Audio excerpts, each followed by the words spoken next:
Bəli, plenar iclasda Baş nazir Əli Əsədov Nazirlər Kabinetinin 2025-ci ildəki fəaliyyətinə dair geniş hesabatla çıxış edir. Baş nazir hesabatın əvvəlində 2025-ci ilin Azərbaycan üçün siyasi sabitliyin daha da gücləndiyi və iqtisadi inkişafın ardıcıl şəkildə həyata keçirildiyi mühüm bir mərhələ kimi yadda qaldığını vurğuladı və bildirdi ki, Konstitusiya və suverenlik ili elan ediləndən sonra suverenliyin möhkəmləndirilməsi, bərpa olunan ərazinin reinteqrasiyası və milli iqtisadiyyatın yeni inkişaf mərhələsinə keçidi baxımından mühüm siyasi mərhələ artıq geridə qoyuldu.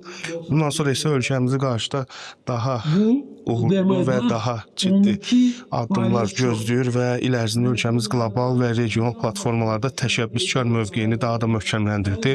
Sülh və əməkdaşlıq gündəliyinin təşviqi istiqamətində fəal səy göstərdi.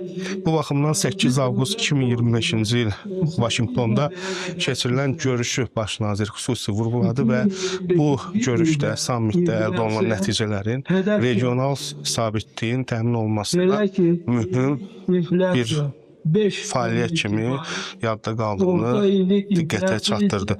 Və bundan sonra diplomatik uğurlar arasında Mərkəzi Asiya Məşvərət Şurasında tam hüquqlu üzv seçilməsini də Azərbaycanın xüsusi vurğuladı və bu quruma tam hüquqlu üzv kimi qəbul edilməsi ölkəmizin regionda etibarlı tərəfdaş və sabitlik amili kimi rolunun beynəlxalq səviyyədə də təsdiq olunduğunun göstəricisi olduğunu qeyd etdi. Hazırda da hesabat təqdim edir.